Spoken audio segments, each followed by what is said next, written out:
Kevin from Pentatonix is with us on this episode of Behind the Christmas Hits. Kevin, thanks so much for joining us and congratulations on the new album. Thank you so much. It's been so fun to see the response from all of our fans, from all of our friends. Even my wife, I'm on tour right now. She says every single day they watch the YouTube video and listen to the music just to remind themselves of their dad. So it's really cool to see the effect that the music's having on people. It's different too for a Pentatonix album. I was listening to it last night and I'm like, I feel like I am hearing far more instruments on this album than I have heard on some of the previous ones. So, what was the vision for Christmas in the City, and how is it different from previous Pentatonix albums? Absolutely. Well, we had never felt like we had done a classic Christmas album, a la Bing Crosby, a la Michael Bublé, if you will. And we wanted to do something that felt like it got back to our vocal roots in terms of how harmony was birthed in this 1940s style. You're thinking about the kind of the Andrews sisters, the vocalizations, the jazz harmonies that really made vocal music it was the predecessor of what it is today. And we just wanted to take, kind of we wanted to honor that tradition. We wanted to honor that style. And with that comes a good amount of instrumentation that supports what they're doing vocally. So I think that was really the point of it. And it's been so cool to see people go, I'm not really like deterred. Oh no, are they not a cappella anymore? We're just using our a cappella in a way that I think really enhances this world that we're trying to build. And that was it different because you are working with whether it's big bands, big instruments, big sounds beyond your own voices for the first time. Was that a challenge at all in terms of blending all of these new sounds together? Absolutely. It's so funny you ask that because I remember when we got into the studio with Dave Pierce, our executive producer, brilliant mind who The had actually Canadian guy. produced. Yeah, Yeah. and Canadian. Hey, he was killing the game. Let me tell you, Canadians, y'all know music. And so he was executive producing this and he helped us kind of fill out the arrangements that we pre-arranged. We go through a process where we first kind of make arrangements ourselves and then find somebody to fill out the sound. And I remember after we got in the studio with him and recorded, we listened through everything and we said, wow, this is really beautiful. But now we have to figure out how to make sure our voice isn't lost. For example, there's a lot of drums and also bass, whether it's bass guitar, whether it's string bass. And so Matt and I were trying to figure out what's the balance of utilizing these instruments, but making sure that the beatboxing and and our vocal bass still remains at the forefront, but it feels like it's a melding. So it just took a lot of experimentation, and we're really proud of where it landed. That classic pentatonic sound with the a cappella and the beatboxing, which you excel in. When you're taking a song that has been done before. There's a lot of original music on this new album too, which is pretty exciting, but also you're known for putting the classic Pentatonix sound on some classics that people have known for a long time. So whether it's a Jolene or whether it's a Silver Bells from the new album, how do you approach a song that everybody knows, but you want to make it fresh and very much your own? That's a very, very good question. First thing we think about is what is the essence of the feeling of this song? What's the essence that people, regardless of the style of music you do, whether it's a pop song or a country song, what's the essence of the feeling that people are trying to get from this song? Okay, great. Now that we understand that essence, how do we make sure that we hit on that vocally, right? If it's something that people want to feel such a wave of deep, like sadness, for example, are we singing in a way or are we utilizing vowels that really emote that? Is my beatboxing done in a way that helps to emote that sadness as well? Done in a way where only vocals can do it. There are some things that, for example, if there are motifs that are in the song that are integral to the song, like da da da dum dum dum dum da da da da. We always make sure we keep those motifs there, but maybe we do something different around it that feels like only voices could have created something to help enhance this motif. So it's a lot of experimentation, but it's always about keeping the essence that people love and enhancing that essence vocally. Have you ever approached a song and you're like, we got to try this one. And as you're working through the process, have you ever come to a point where it's like, I just don't know whether it's going to work with this song? Oh, absolutely. I can give you That 2 okay. examples right now. One, we tried Muse Madness, and, oh, what an amazing song. But we just couldn't figure out how to give it an arc because that one motif is so, so forward that mad, mad. And we're like, so how do we do anything around that creates arc and lets it grow? And we just couldn't figure it out. And then another one, honestly, is Taylor Swift's "We Will Never Ever Ever Get Back Together." We tried so many times. I really mean it. I mean, we worked hard to see if we could make this one work, and we just couldn't figure it out. And so, we gave it the good old college try. Maybe we'll come back to it some point, but sometimes you win, sometimes you don't. On the flip side, what's an arrangement that you are most proud of? Well, that's a very good question. You know what? I'd say Daft Punk is still one that when I go back to that, I go, I can't believe we created that. I mean, I even think about the process of us trying to figure out which songs we should use and how do you create an electronic feel with our voices. And I remember at that time, our previous bass, Avi, when he heard our initial intro, which was very it was weird, to be fully honest, but we all liked it, and he goes, "Guys, I just don't feel like this is professional enough. I don't feel like this is creative enough." And he really pushed us, and we didn't wanna be pushed, but we said, "You know what? We'll just do it to appease him." But it was literally the best thing that could have ever happened because that intro feels so iconic for what we do with acapella, so that one was a labor of love that I'm really, really proud of how it turned out. Kevin, it's so cool to hear the voices of Pentatonix blend with some of the most famous, talented voices ever. I mean, you did it with Jolene and Dolly Parton a few albums ago, and on this one, the new album, Christmas in the City. How cool is it to hear you all sing with Frank Sinatra on "I've Got My Love to Keep Me Warm"? Man, I mean, who could have ever thought when we started off that this could even be a possibility for us? I remember so we worked with Dave Pierce obviously on this album and he had a really great relationship with the estate. And so he talked to them about the possibility of maybe having a Frank vocal on our album and they granted it to us. And it's so cool when you even hear his stem, his vocal stem cuz you could hear the rustling of the papers. You could hear the instrumentation in the back because there was bleed from the orchestra to his voice. It was a never heard before vocal. And so it was just so magical to be able to work with one of the most iconic singers of all time and to have his voice on our album. Truly like the greatest honor. And we're so thankful to the Frank Sinatra estate for that. And that is a terribly underrated Christmas song. I mean, I know it's not technically Christmas, it's more of winter and stuff like that, but that's a lot of Christmas songs. They're winter songs more than they are Christmas songs, and that's one that I don't think we hear enough of, and I love it when somebody takes it for a fresh spin, and you guys smashed that. That was great. That was great. Thank you. That really means the world. We had so much fun doing that one. One of the other new songs, again, there's a lot of originals on this album, Christmas in the City, the latest from Pentatonix. There's a song called Christmas Movie on the new album, and last year you actually were in this movie. Meet Me Next Christmas on Netflix. That was about a woman who was desperately trying to get to a Pentatonix concert to reconnect with the guy that she thought was the one that got away. How fun was it to have a film producer call you up and say, "Hey, I want to base the entire plot of my Christmas movie around one of your concerts"? It was so cool. And it was so funny because to be fully honest, this was one that we did not think was gonna get to the finish line. I mean, there were you have to think about it. So when we were starting this process, the producer Mark Roberts reached out to us before COVID. And then when COVID happened, there was some things happening within the Netflix system that made us say, "Oh, we may not be able to get this movie done."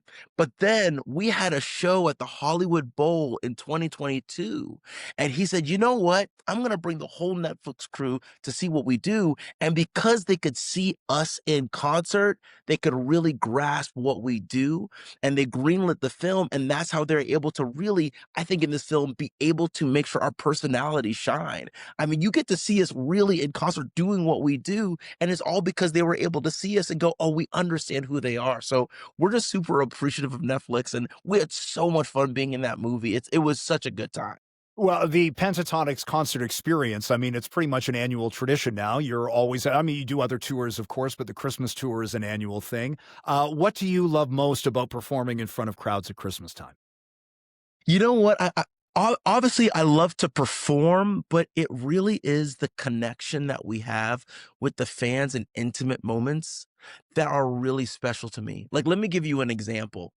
I remember a few years ago, we came to our VIP experience where we have a very intimate moment with fans.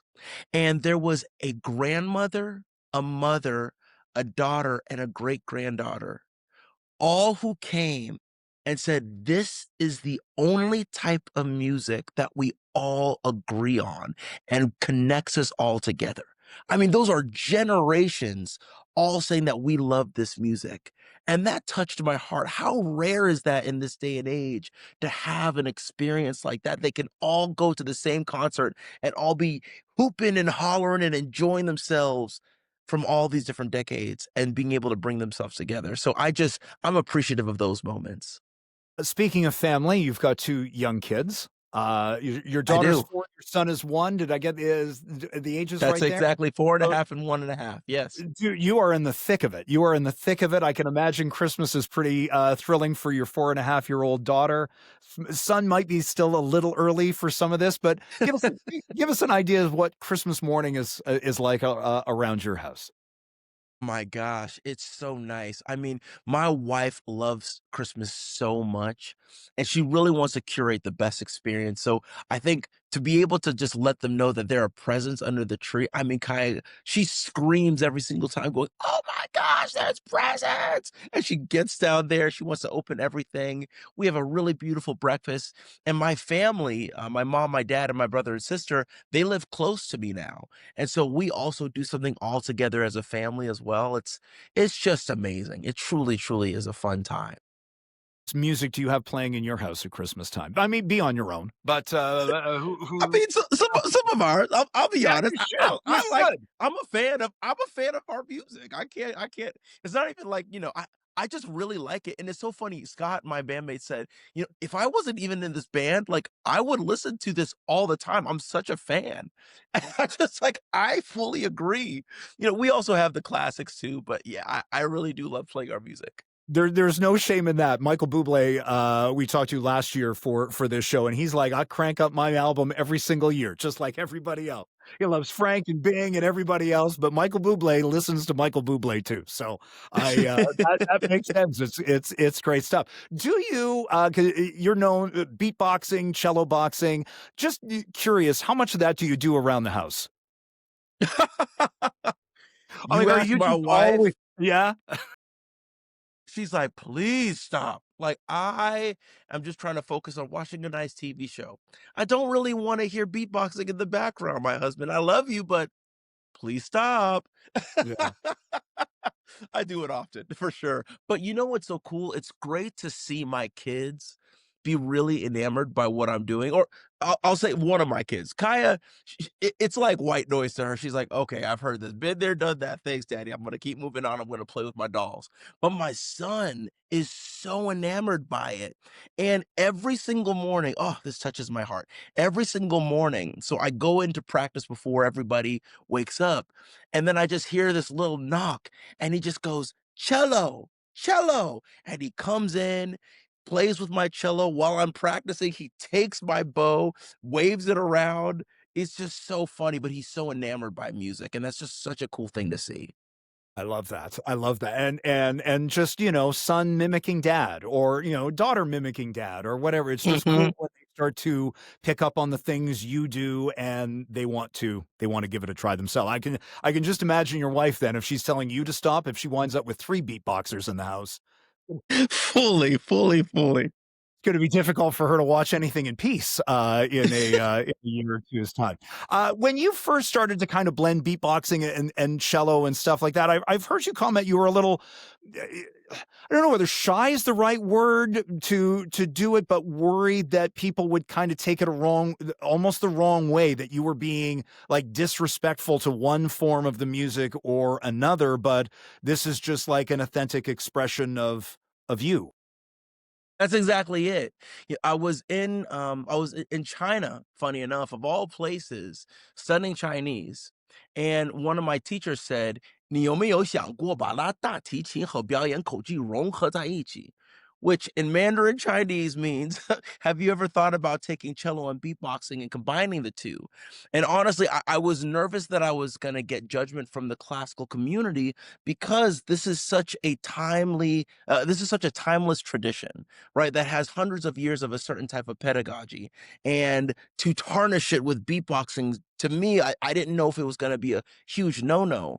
But at some point, I kind of said, why am I allowing a preconceived notion, something I'm literally just thinking about in my own mind? Nobody's ever said this to me, but why am I allowing that to limit a possible gift that I have? And that's when I said, you know what? Let me just experiment and have fun.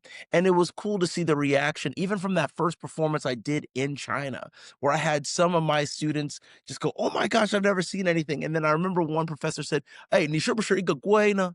And which means, "Are you a ghost?" Which I go, I don't know what that means, but I think it just basically meant like, this is something I've never ever seen before.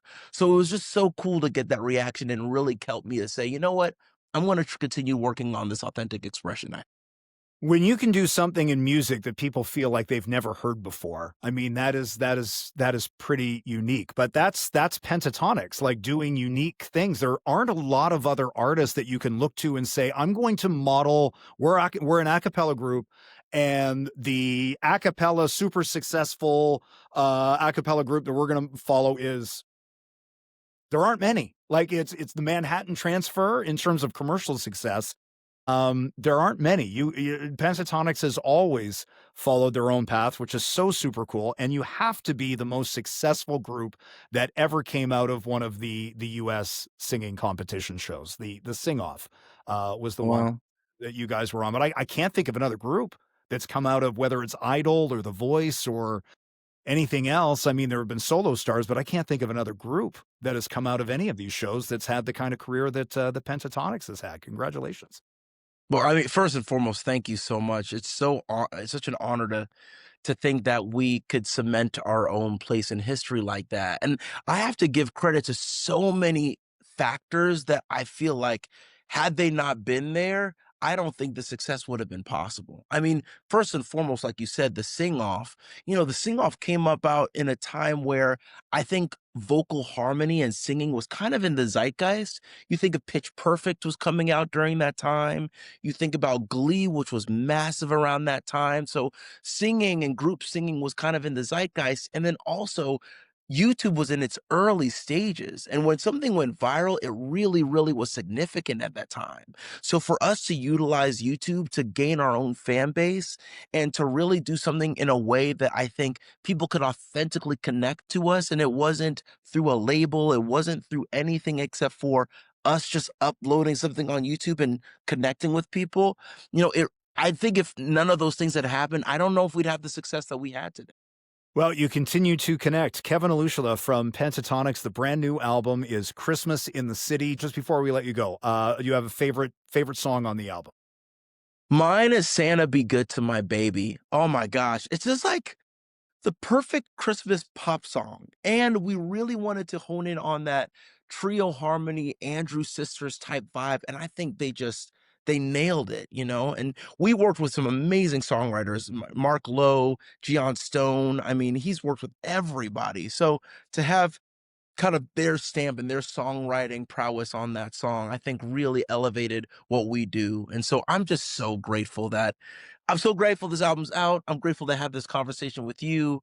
Just it's been a great time. Grateful that you agreed to join us here on Behind the Christmas Hits. Thank you, Kevin, so much. Appreciate it. All the best with the album. Enjoy the rest of the annual holiday tour, and to you and your family, happy holidays. Thanks so much. You too. Happy holidays.